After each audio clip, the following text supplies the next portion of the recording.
देढ़ कोटी टंकार अफिम चाष नष्ट जणे अटक पुणी कोईडा अंचल रे सामना को आसिला अफिम चाष केबलांग थाना नुआ तंतरा गाँव में दीर्घ 4 मास है चली बेआईन अफिम चाष जहां आज नष्ट करिछि केबलांग पुलिस और अबकारी विभाग। 1 एकरु ऊर्ध्व क्षेत्र में 1.5 कोटी अधिक टंकार बेआईन अफिम चाष होउतबा बेले ताहाकु आज संपूर्ण नष्ट करा जायछि। घटनास्थल में कोईडा तहसीलदार निर्मल विश्वाल, के बलांग थाना अधिकारी अशोक कुमार बेहरा और कोईडा थाना अधिकारी राजेन्द्र स्वाई समेत अबकारी विभागर वरिष्ठ अधिकारी हेमंत महानंदिया, पुष्पलता गोस्वामी उपस्थित रही। घटना जनक को अटक रखी अधिक पचरा उचरा करा जाउछि। गोटे मास मध्य केवल कोईडा अंचलर 3टी स्थान में बेआईन अफिम चाष को नष्ट करा जाइछि। बणाईरू सूरज प्रताप महांती रिपोर्ट प्रतिज्ञा लाइव। मो ना हेमंत महानंदिया।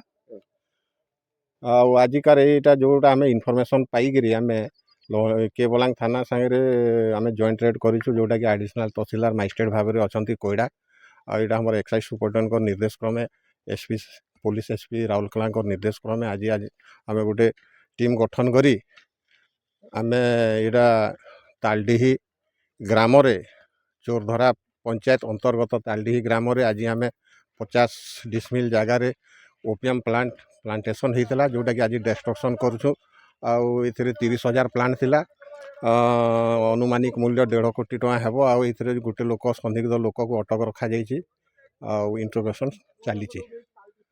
अच्छा केते अमाउंट रे सर चाष होइतला और केते प्लांटेशन होइतला और केते अमाउंट हबो? अमाउंट पाखा पाखी 1.5 कोटी टका हेबो आउ 30,000 प्लांटेशन होइतला आउ यह 50 डिसमिल जगार होइतला। तथा एग्जीक्यूटिव मजिस्ट्रेट कोईडा।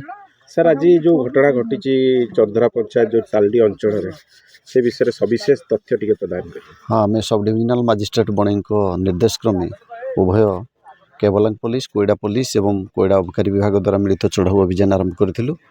अभियान प्राय सका 9 घटिकार आरंभ हो 9:40 शेष है आउ संपूर्ण भाव आम 50 डिसमिल परिमित अंचल अफिम चाष को नष्ट करिबारे सफल होइछु।